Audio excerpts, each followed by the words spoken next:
Un film interdit par la censure de son pays avant même d'être vu, c'est inédit et c'est Much Loved de Nabil Ayouch qui vient de sortir. Bonjour à vous Nabil Ayouch. Bonjour Anne Sinclair. À peine quelques extraits de votre film, des extraits souvent sortis des rushs et non repris au montage, étaient-ils montrés sur Internet qu'ils déchaînaient insultes et menaces de mort. Le sujet, le quotidien de 4 prostituées à Marrakech, un sujet connu, dites-vous, mais dont il ne faudrait pas parler. C'est un film attachant, avec de vrais tempéraments de femmes, joyeuses et malheureuses à la fois, pleines de vie et pleines de rêves qui ne verront jamais le jour, victimes de violences de leurs clients marocains, saoudiens ou européens. Avec de belles images des rues de Marrakech ou du visage pensif de votre actrice principale, Loubna Abidar. Un film fort, dur et tendre.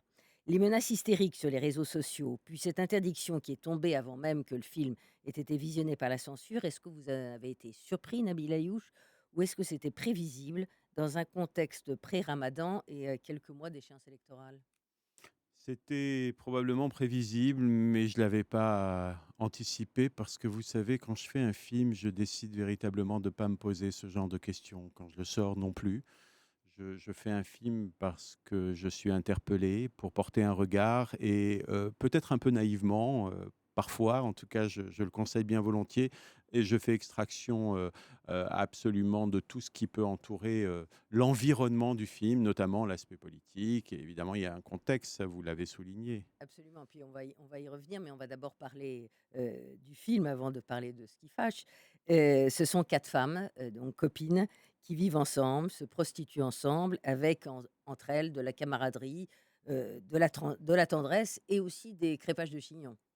Oui, on a voulu, retenir du film ou faire en sorte que l'on ne retienne du film, pour être plus précis, que l'aspect, dur, choquant, cru. C'est vrai qu'il y a une partie assez crue dans le film, aussi bien dans les dialogues que l'expression des corps. C'est vrai qu'il y a dans le film des moments crus dans les dialogues, dans la manière dont les corps s'expriment, mais le film, c'est pas simplement ça. Le film, c'est, un portrait de femmes, 4 femmes et pas n'importe lesquelles, comme vous dites, des actrices de la vie, belles, drôles, émouvante, solidaire, seule et tellement pleine d'humanisme, surtout, tellement pleine d'humanisme. Alors la violence, vous le dites vous-même, on en a beaucoup parlé, c'est celle des hommes finalement qui ne s'en sortent vraiment pas bien, qu'ils soient, marocains, saoudiens ou français.